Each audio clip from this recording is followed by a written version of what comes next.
Eu sou Márcia Barbosa, doutora em Ciências pela Universidade Federal do Rio Grande do Sul, e este é o Ciência Fácil, pela Rede Estação Democracia. No programa de hoje, nós temos o prazer de ter conosco Ângela Terezinha de Souza Wise, a nossa querida Ângela Wise, que possui graduação em enfermagem pela FURG, mestrado pela URGS em Ciências Biológicas e doutorado em Bioquímica pela Universidade Federal do Paraná. É professora titular da URGS na Faculdade de Farmácia, é membro titular da Academia Brasileira de Ciências e membro titular da Academia Mundial de Ciências. Atua nas áreas de bioquímica e neurociência, com ênfase em neuroproteção e doenças neurometabólicas hereditárias. Nossa, quanto termo complicado para a gente aprender. Faz parte do grupo editorial das revistas científicas Metabolic Brain Disease, Molecular Neurobiology and Neurotoxicity Research, foi secretária regional da Sociedade Brasileira do Progresso da Ciência, RS, foi agraciada pelo prêmio CAPES e CV, que reconhece pesquisadores e sua contribuição para o desenvolvimento da ciência e na carreira acadêmica, foi agraciada pelo prêmio Pesquisador Gaúcho da FAPERGS e com o prêmio Cientista do Ano em 2020, também na nossa FAPERGS. Há mais de 5 anos desenvolve projetos de difusão em ciência, muito bem, enfocando em neurociência e interdisciplinaridade nas escolas públicas de Porto Alegre. E aí, Ângela, tu és gaúcha de onde? Tudo bem, Márcia? Muito obrigada pelo convite, é um prazer estar aqui. Eu nasci em São José do Norte, no município de São José do Norte, mas a minha primeira cidade foi Rio Grande, então eu fico bastante dividida, eu me sinto rio-grandina, né, porque eu estudei a vida inteira no Rio Grande, mas, lógico, eu tenho família e tenho muito carinho, inclusive ainda tenho, né, muitas famílias, muitos amigos e familiares em São José do Norte. Mas, na realidade, assim, a Rio Grande realmente foi lá, né, que eu me tornei o que sou, até porque eu estudei toda a minha vida em Rio Grande. E aí, como é que surgiu a bioquímica na tua vida? Explica para nós um pouquinho o que é bioquímica. Bom, eu ingressei na universidade, então, para ter uma experiência, na realidade, na área da saúde, na área médica, na enfermagem, e no primeiro semestre eu tive a disciplina de bioquímica e eu me apaixonei pela disciplina, então, assim, eu amei as vias metabólicas, né, porque eu estudo de todas as vias metabólicas, né, o que é o metabolismo? O metabolismo é o conjunto de todas as reações químicas do nosso organismo, que se divide em catabolismo e anabolismo. E tudo isso, a bioquímica estuda isso, cada via metabólica é como se fosse um mapa, né? Nós temos um mapa de uma cidade, nós temos também o nosso mapa metabólico. E este mapa metabólico é constituído por vias metabólicas, existem vias principais, vias secundárias, então, e na realidade é isso que eu me apaixonei, né, pela bioquímica, e assim, pela sua importância, não só na fisiologia, então, para que nós possamos entender a fisiologia, nós temos que entender a bioquímica. E também a fisiopatologia das doenças. Então, eu sempre me identifiquei muito com a fisiopatologia das doenças, não necessariamente com aquela ligação com o paciente. Então, desde o primeiro semestre, eu decidi que eu seria professora de bioquímica. Então, todas as áreas, todas as disciplinas da área básica, eu fiz concomitantemente com a medicina, né, porque eu queria já me aprofundar nessa área da fisiopatologia, então, fiz todas fisiologia, farmacologia, todas as disciplinas básicas com o curso de medicina para que eu pudesse ter um conhecimento mais amplo, porque, na verdade, eu queria bioquímica ligada à área médica. E também, como Rio Grande não tinha o curso de bioquímica, eu acabei fazendo a enfermagem, mas desde o primeiro semestre eu me direcionei para a bioquímica e todos os professores sabiam e sempre me apoiaram, então, na realidade, eu sempre estava direcionada para essa área e eu sabia que eu seria professora de bioquímica. E aí, terminada a graduação, tu resolve fazer terminei a graduação, eu fui fazer a seleção de mestrado aqui em Porto Alegre e também lá em Ribeirão Preto. Aí eu fui aprovada nos dois, mas nesse momento abriu uma vaga em Rio Grande para professor colaborador. E aí eu tinha que optar, né? O pessoal me dizia, não, vai para Porto Alegre fazer mestrado, ou para Ribeirão Preto. E eu disse, não, eu ficaria aqui e eu vou ficar como professor colaborador e depois, no ano seguinte, eu decido. E aí, nesse meio tempo, um professor se aposentou, se demitiu da universidade, teve um concurso, eu entrei. Então, muito precocemente, né, eu assumi como professora da FURG E aí lecionei durante 1 ano para o curso de medicina, e aí depois, sim, me afastei para fazer o mestrado, aí decidi para Porto Alegre. E aí, desde então, estou na URGS até hoje. Aí depois fiz mestrado, doutorado, né? Quando terminei doutorado, eu fiz concurso aqui na URGS, e aí me demiti da FURG, né? Tive que me demitir, não consegui a transferência, então eu vim assumir na URGS como professora, isso em 1998. Nossa, que trajetória interessante. Foi, e aí, eu vi... deixa eu dizer, aí, quando a gente olha a tua trajetória, teu currículo, aparece muita coisa que tem a ver com o cérebro. Olha, o cérebro que a gente tem tanto interesse.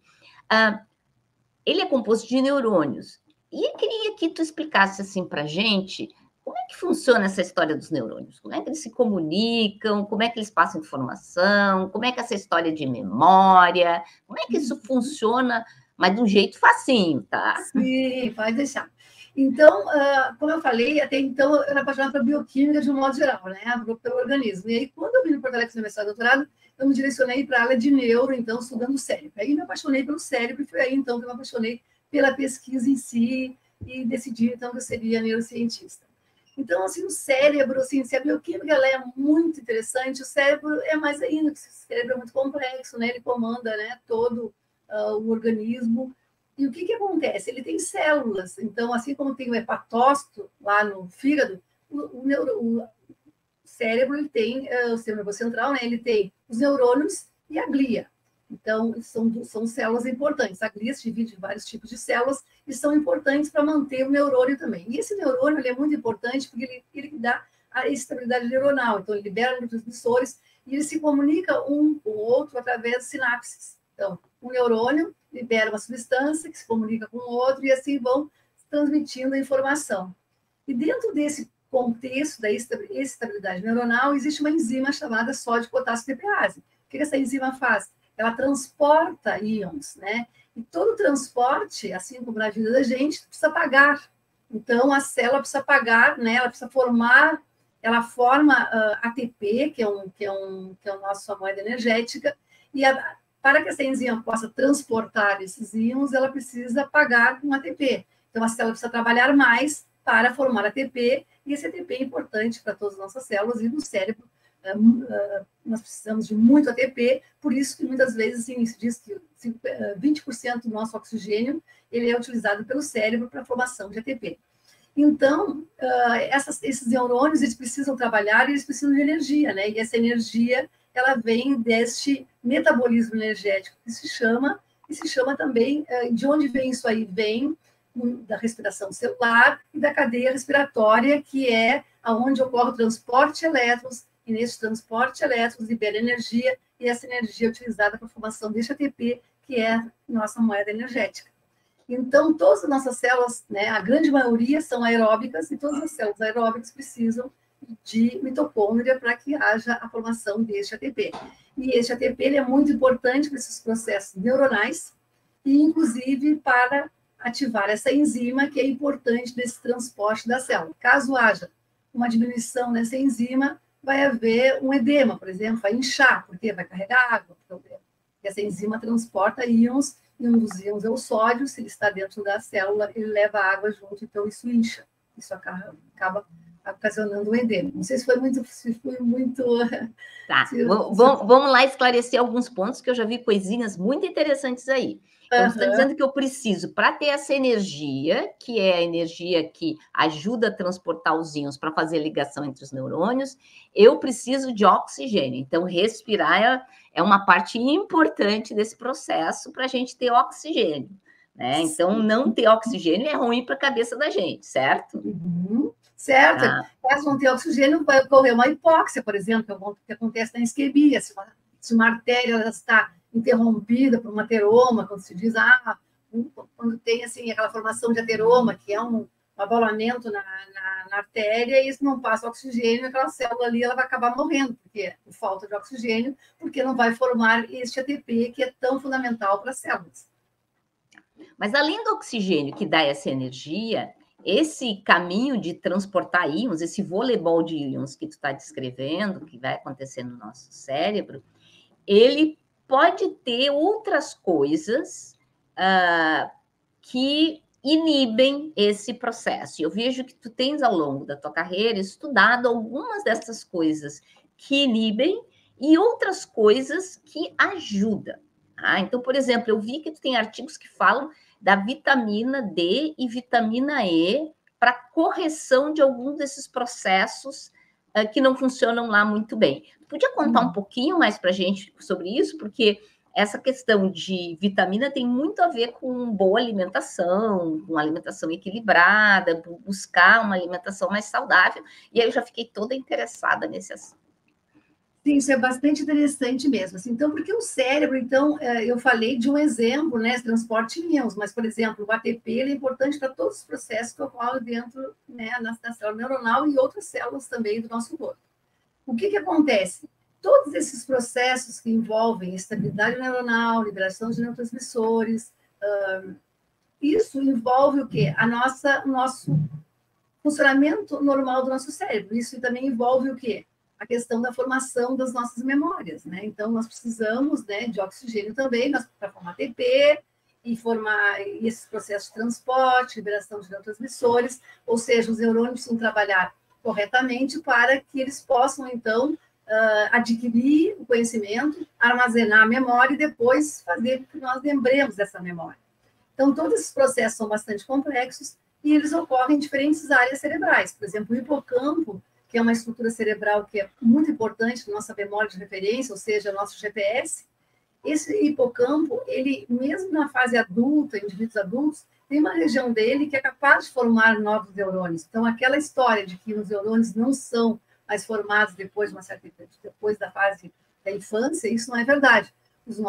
Tem uma parte do hipocampo que é capaz de formar novos neurônios. Isso é muito importante para todo o processo de plasticidade neuronal e processo de memória. Então, nós temos que cuidar desse nosso hipocampo, e, portanto, nós temos que cuidar de todo o nosso cérebro e de todas as nossas células do nosso organismo. E é importante que nós tenhamos na nossa alimentação substâncias que são capazes de fazer com que esse metabolismo, que eu falei, esse mapa metabólico, funcione de uma forma adequada e sincronizada, porque as células, elas se sincronizam umas com as outras. Então, o que acontece? Se eu tenho qualquer situação em que haja uma alteração numa membrana, né, de uma célula, isso aí pode afetar todas as células. E aí, neste contexto, eu tenho os radicais livres, que são substâncias que se atacam as proteínas, atacam os lipídios de membrana e alteram a fluidez dessa membrana, porque essa membrana tem uma quantidade de proteínas X, que são transportadores, que são substâncias importantes. Então, o que acontece? Esses radicais livres, eles se ligam a essas proteínas, por exemplo, esses lipídios, e causam dano nessas células, causando dano lá dentro da célula. E aí que funciona as vitaminas e muitos antioxidantes, como, por exemplo, falam, o vinho é importante, porque o vinho é substância antioxidante, porque, por exemplo, a melatonina também tem um pouco de atividade antioxidante, porque essas substâncias impedem que esses radicais livres se aumentem e, consequentemente, eles não vão atacar, então, essas membranas, protegendo essas membranas. Um outro fator bem importante dentro desse contexto, as pessoas acham, colesterol é sempre ruim. Não, colesterol não é ruim. Né? Colesterol é ruim quando ele está em altas concentrações. Se ele tem que ter uma concentração no nosso organismo, porque o fígado é capaz de formar colesterol. E esse colesterol, então, é distribuído para as células. Só que o nosso cérebro, ele é formado dentro do cérebro. Então, significa que que o cérebro precisa dele. Por quê? Porque ele é importante para as membranas lá, as membranas dos neurônios, é importante porque ele forma balsinhas ali dentro, na membrana, e aquilo ali, muitas enzimas estão ali dentro. Então, nós temos sim que ter níveis de colesterol não altos, né, principalmente LDL, que é o mau colesterol, mas nós temos que ter níveis de colesterol normal, até o valor ali estipulado, que até atualmente é 180, ali, mais ou menos. Isso é importante porque nós não podemos ter zero de colesterol. Então, as pessoas, às vezes, têm a ideia de que elas têm que ter zero. Não, elas não têm que ter zero, elas têm que ter valores normais. Tudo no nosso organismo, nós temos que ter valores normais. Muito alto ou muito baixo, ele é prejudicial para a saúde. Mesmo em relação à vitamina D, por exemplo. As pessoas conversam muito sobre vitamina D, a importância da vitamina D, ela é muito importante, porque somente ela é capaz de absorver o cálcio. Então, todo aquele cálcio que nós ingerimos pela alimentação, a vitamina D é importante, porque é ela que é capaz de transportar este cálcio para o sangue através ali de receptores que ela tem no intestino. Então, se nós consumimos cálcio e nossos níveis de vitamina D são muito baixos, isso vai prejudicar os níveis de cálcio e, consequentemente, vai diminuir a densidade do nosso osso e, consequentemente, pode levar à osteoporose no futuro. Mas a vitamina D não é só importante para a questão da absorção de cálcio, ela também é importante para outros processos, como o sistema imunológico, se sabe que ela é importante. Então, ela tem várias funções, não se sabe muito bem, mas se sabe que ela tem muitas funções no nosso organismo. Mas o principal e mais conhecido é a questão da manutenção da densidade óssea, e ela, junto com o paratormônio, é capaz, então, de aumentar os níveis de cálcio no sangue. Tu falasse aí num instantinho sobre formação de memória. Uhum. Como é que a memória é formada? Ela é formada num lugar, num cantinho específico do cérebro? Ela é espalhada? Como é que a memória se forma? A memória, nós temos uma memória de curta duração e uma memória de longa duração. A de curta duração é aquela que a gente aprende na mesma hora e esquece, porque aquilo ali tu não vai fixar, né? Então, por exemplo, pega o telefone, hoje em dia não, porque a gente tem todos os telefones no celular, mas antes tu pegava um número, tu gravava, tu ligava, daqui a pouco tu esquecia, porque a memória ali é uma memória rápida, uma memória que não... Então, os mecanismos, né, são diferentes, são muito menos complexos. Agora, uma memória de longa duração, ela já é uma memória que exige muito mais complexidade cerebral, né? Complexidade. E com isso, eu preciso de quê? Eu preciso, inclusive, de síntese proteica, né? Quando eu armazeno uma memória, eu preciso, ocorre síntese proteica e vários mecanismos, inclusive envolvimento desses neurotransmissores que eu falei anteriormente, essas enzimas, tudo isso é importante para quê? Para que essa memória fique guardada. E ela fica guardada onde? Inicialmente, ela fica no hipocampo, que é essa região importante do cérebro, principalmente a memória, tem vários tipos de memória. Estou falando da memória, memória declarativa. Então, o que acontece? A memória, existe a memória declarativa, aquela memória também, que é aquela que nós armazenamos para essa vida, que é a mais emocional. O que acontece? Aí, nós guardamos a memória lá. Não se sabe exatamente se o hipocampo, quando é que o hipocampo manda para outro lugar, mas parece que o córtex cerebral também está envolvido numa memória de longa duração. Agora, para que nós possamos. Então, são mecanismos complexos que se falam assim, memória. São vários mecanismos bioquímicos, neuroquímicos, capazes de armazenar essa memória. Agora, essa memória, depois, ela é evocada, ou seja, nós lembramos dessa memória. E muitas vezes, cada vez que a gente lembra, a gente pode lembrar um pouquinho diferente, porque cada vez que nós lembramos, nós cutucamos ali, nós reformulamos um pouquinho, nós gravamos de novo. Então, por isso que ao longo do tempo, né, é importante que as pessoas, inclusive, falem dos seus problemas, porque elas vão elaborando de uma forma menos dramática, por exemplo, aquele tipo de memória. Mas toda memória, independente se é uma memória positiva ou não tanto, ela depende desses mecanismos de armazenamento que envolve vários mecanismos, sinalização celular, essa questão da síntese proteica, e não se sabe por quê. Algumas memórias também se perdem, porque também, assim como nós guardamos memórias, nós também esquecemos, e é muito importante a gente esquecer. Né? A gente tem, o nosso cérebro tem essa capacidade de fazer uma limpeza, e aí para começar tudo de novo, que é diferente. Então, se pensar em uma criança ela tem muito mais facilidade, muitas vezes de aprender, bom, ela tem muito menos coisas guardadas, né? Então ela não tem que ficar ativando ali, e lembrando, quando tu vê uma palavra, por exemplo, tu vê a letra A, quantas palavras com letra A tu tens na tua memória, né? Diferente de uma criança que tem muito menos, o vocabulário é muito menos rico. Então, isso é muito importante, e o cérebro faz isso, essa limpeza que ele faz, é durante o sono. Um dos fatores mais importantes é durante o sono, por isso que o sono é muito importante. É importante que nós tenhamos uma noite de sono muito tranquila, né? Que nós possamos dormir, porque é ali que o cérebro faz uma limpeza. E aí ele vai selecionando quais são as memórias que devem ficar e aquelas que não devem ficar. Aquelas que devem ficar são aquelas que normalmente a gente volta nelas. Né? Então, quando a gente estuda, por isso que é importante estudar, e reestudar, e reestudar. Cada vez que a gente aprende, a gente vai reforçando aquela memória. E, além disso, cada vez que a gente faz, eu pedi para os meus alunos, é importante que a gente tenha a questão dos links, né? Que a gente não aprenda as coisas isoladamente, a gente tem que ter uma leitura geral, não, só vou estudar bioquímica, só vou estudar física. Não, é importante que se estude história, que se tenha, né, acessibilidade para a arte, porque a arte mexe com a nossa alma, mexe com lugares lindos da nossa alma, né, nos remete a momentos felizes. Então, Todos esses links são muito importantes no processo de construção das nossas memórias, né? E são elas que ficarão ao longo da nossa vida. E nós somos aquilo que nós lembramos, né? Então, eu acho que é muito importante que nós cuidemos do nosso sono, que nós cuidemos da nossa alimentação, porque é ela que vai manter o nosso organismo equilibrado, né? Porque nós temos que ter uma homeostasia. Quando quebra essa homeostasia, o indivíduo, então, fica doente. Então, como é que o médico trabalha? Ele trabalha sempre tentando manter a homeostasia celular daquele organismo. Então, é muito importante que nós, assim, nos preocupemos com o futuro. Nós temos, sim, que dar o máximo de nós para cuidar do nosso organismo, né? Porque eu acho que, assim, se nós olharmos as vias metabólicas, a gente vê o quanto o organismo é perfeito, né? Como é que houve toda essa sinalização, né? Por que existe uma molécula que é capaz de regular quando é que eu preciso de glicose, quando é que eu preciso degradar essa glicose? Então, o organismo faz isso de uma forma muito inteligente. Eu acho que nós temos a obrigação, né? Já que nós temos a vida, a obrigação de cuidar dele de uma forma muito carinhosa e tentando ajudá-lo a manter a homeostasia celular. Tu dissesse que um pouquinho de colesterol a gente precisa, né? E vejo que tu estuda muito fosfolipídios, colesterol no cérebro. Mas ter demais colesterol pode dar algum problema no cérebro? Sim, sim, porque o colesterol alto, o que acontece? Ele vai, principalmente o LDL, nós temos o LDL, que seria o mau colesterol, e o HDL, que é o bom colesterol, né? Não pode haver um desequilíbrio muito grande entre eles, mas o HDL sempre tem que ser superior. E esse HDL, como é que nós podemos controlá-lo? Através do exercício físico, nós aumentamos o nível de HDL, isso é muito importante, né?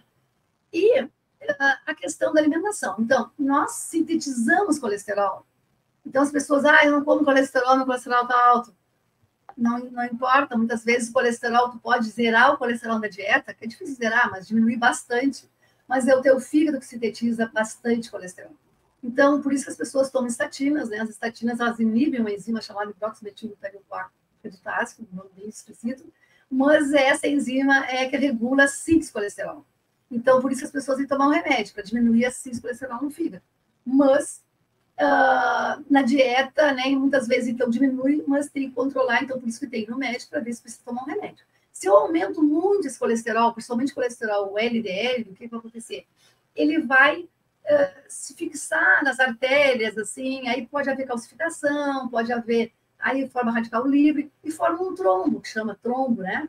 Aí forma um trombo e vai fechando aquela artéria, isso pode dar um processo isquêmico. Então, isso pode dar isquemia cerebral, isquemia cardíaca, infarto miocárdico, isquemia cardíaca. Então, tem que sim que ter uns níveis de colesterol controlados, e se realmente com a dieta não conseguir diminuir, aí sim tem que entrar com medicação para que o fígado diminua a sua síntese. E aí, mesma coisa com o fígado. Não se sabe exatamente, desculpa, o cérebro. Porque o cérebro, ele sintetiza seu próprio colesterol. Se nós considerarmos nosso organismo, assim, o fígado e depois o cérebro são os órgãos que mais sintetizam colesterol. Agora, não se sabe por quê, mesmo quando a pessoa tem níveis altos de colesterol no sangue, chega lá no cérebro. Agora, como é que chega, não se sabe muito bem, porque a barreira cérebro-sangue, né, nosso filtro, ela filtra, ela não consegue atravessar o colesterol, mas, de algum modo, pela sinalização celular, tem trabalhos mostrando que pode, sim, ser danoso, inclusive, estar envolvido com os processos de doença de Alzheimer, demência, de modo geral. Por outro lado, também tem trabalhos mostrando que quando o colesterol está muito baixo no cérebro, também é muito prejudicial para o organismo. Então não, nem muito, nem pouco. Tem que nem ser... muito, nem pouco. Eu acho que tem que ter os valores ali normais. Quando faz o exame, diz valores normais. É isso que tem que cuidar. E se tiver os valores altos, realmente tem que, não só a dieta, tem que controlar com medicação. Pode aumentar a pressão arterial também, né? Sim. Tu trabalha também com divulgação científica e achei isso maravilhoso. Conta um pouquinho para a gente o que tu faz, como é que isso funciona, porque assim, tratar na divulgação sempre é uma coisa que nos anima muito. Posso falar uma coisa da memória, um pouquinho antes ali? Posso falar um pouquinho da memória? Tem um trabalho que nós publicamos esse ano, em 2023, no ano passado, 2023, mostrando que o exercício físico é muito importante para a memória, no sentido seguinte: se sabe que o exercício aeróbico é importante para a memória, né? Porque cada vez que nós fazemos exercícios, nós liberamos miocinas. Se sabe que essas miocinas atravessam a barreira cérebro-sangue, chegam lá no cérebro e provocam uma sinalização, isso melhora a memória. E nós mostramos aí, que não é muito divulgado, são trabalhos ainda que estão recentes, mostrando que o exercício de força também é importante. Então, quando nós fazemos musculação, a musculação, tem um artigo meu publicado ano passado, nosso, de uma aluna minha, meu, mostrando que o exercício de força ele é importante para a formação, para a consolidação da memória, ou seja, para que a memória seja armazenada. Então, não pode pensar que somente o exercício aeróbico é capaz de fazer isso, mas o exercício de força também é capaz de fazer isso. E agora nós estamos publicando um trabalho que, inclusive, vai ser divulgado na URGS em breve, que é a questão da importância do coespecífico, ou seja, a importância da memória social, a importância de um coleguinha, de um amigo, de um companheiro, para que nós possamos diminuir aquelas memórias de medo, porque nós temos as memórias boas e as memórias não tão boas assim. Então, esse trabalho é bem interessante, então está mostrando que quando tu coloca um coespecífico, um amiguinho, fica mais leve a vida e fica aquela memória dolorosa, ela é capaz de ser extinta. Então, é um trabalho bem interessante que vai ser publicado brevemente. Outro dia eu posso falar sobre isso. Bom, muito bem. Em relação à divulgação científica, em 2012, eu estava vindo para casa, num dia muito chuvoso aqui em Porto Alegre, né? E eu estava vindo para casa e tinha uma criança numa sinaleira ali da Lucas, vendendo umas balinhas de goma. E aí eu passei por aquele local assim, e aí pensei, sabe, olhei aquelas balinhas e me remeteu à infância, a boas memórias. Né? E aí eu olhei para as balinhas e pensei, puxa, né, para aquela criança, aquelas balinhas de goma serão marcadas por algo tão negativo, né? Um dia tão frio de Porto Alegre, pegando aquelas balinhas, ninguém comprava as balinhas. E para mim, aquelas balinhas significavam tanto, regalei os olhos, porque toda criança gosta de balinha, eu adorava aquelas balinhas de goma. E aquilo me emocionou, sabe? E aí eu parei o carro, comprei vários saquinhos de balinha e fui para casa e depois voltei de tarde para os meus alunos e disse, olha, nós vamos começar a fazer umas atividades nas escolas públicas, sabe? Acho que aí eu pensei um pouco, assim, toda generosidade, né? Quanta vida foi generosa comigo e eu acho que eu posso fazer alguma coisa para as crianças. E aí, então, nós começamos a fazer as atividades das escolas. E a primeira atividade foi, aí nós pensamos, o que nós vamos fazer? Vamos fazer uma molécula de DNA, né? Então, uma dupla hélice, então uma hélice da mãe, uma hélice do pai, tudo bolinhas de goma. Então, a gente fez as bases púricas primíticas, bases de goma, bolinhas de goma, e fomos uma escola pública. E foi muito interessante, porque as crianças amaram, sabe? As crianças amaram. Primeiro, a gente dá uma explicação para eles o que era o DNA, o genoma. E aí, o menininho disse, professora, olha que eu herdei do meu pai, foi só miopia. Então, assim, a gente via que a criança entendia aquilo ali, e ela, assim, né? Então, a gente via até a questão, assim, afetiva, né? Ali a criança mostra não só o conhecimento, mas a questão afetiva. Um outro menino um dia disse, professora, eu não vou assistir a sua palestra, porque eu não vou tirar meu boné. Porque eu disse, olha, vocês têm que ter todo o rigor para estar no laboratório, porque aí nós montamos o laboratório na escola, né? Vamos jalecos, levamos tudo. E aí a gente disse para ele, vocês têm que tirar o boné, tem que colocar as luvinhas, tem que colocar o óculos, e porque assim, mostramos a importância daquilo para não se contaminarem, né, etc e tal, com os reagentes. E aí disse, professora, eu não vou na sua palestra, porque seria na semana seguinte, porque eu não tiro meu boné. Eu disse, mas por que tu não tira o teu boné? Ele disse, porque eu não gosto do meu cabelo. Eu disse, mas vem cá, então vamos fazer o seguinte, tu pensa, tens uma semana para pensar, tu pensa, se tu achares que realmente não vale a pena, tu não tira o boné. Mas se tu achares assim que vai ser importante, tu vai aprender uma coisa nova, tu tira o boné. Tu acha que alguém vai olhar para o teu cabelo? Não, tu tá achando que teu cabelo é assim. Então tu pensa, tens uma semana, se tu não quiseres vir, não tem problema nenhum. A da professora também, porque a professora estava junto. Aí na semana que vem ele veio. Professora, eu vou tirar o boné. Coisa boa, parabéns. Aí depois, assim, foi muito legal, assim, porque a gente vê a espontaneidade da criança, assim, sabe? E coisas tão pequenas que às vezes são tão difíceis para eles que eles conseguem ultrapassar. Então, ele viu que aquilo era mais importante do que o boné e do que o cabelo. Então, assim, é uma aprendizagem para nós também, né? Para mim, para meus alunos. E depois a gente estendeu isso aí. Então, fomos lá para as escolas mais periféricas de Porto Alegre, e lá a gente via assim, falar sobre a URGS, falar sobre a importância de estudar, porque eu acho que é mais, assim, não tanto pela ciência, mas sim para mostrar para ele que existe um caminho, e esse caminho pode, né, ele existe, e se eles estudarem bastante, eles poderão chegar lá. Eu acho que é isso, porque eles nem sabem que existe uma universidade pública, eles não sabem que o almoço é gratuito, eles olha, o almoço é gratuito, né?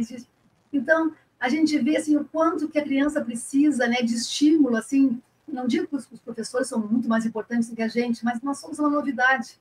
E as beta-endorfinas, né, e as substâncias que a gente libera durante o processo de novidade é sempre bem importante. Isso é importante também para o nosso aluno de pós-graduação, porque ele acaba também se estimulando e tentando adequar sua linguagem à sociedade. Então, é muito gratificante, assim, é muito gratificante. Aí depois eu criei uma disciplina no PPG, que nossos alunos de pós-graduação vão às escolas públicas. Aí eu falo bastante, então, é só para que eu me entusiasmo, assim, porque realmente é muito bonito, sabe? A gente vê que a criança tem futuro. Ah, que lindo. Nossa, a produção está dizendo que nosso tempo está acabando. Então, 3 perguntinhas muito rápidas. Um sonho profissional. Olha, um sonho profissional, assim, eu vou te dizer, eu acho que eu atingi, assim, todas as coisas além do que eu sonhei.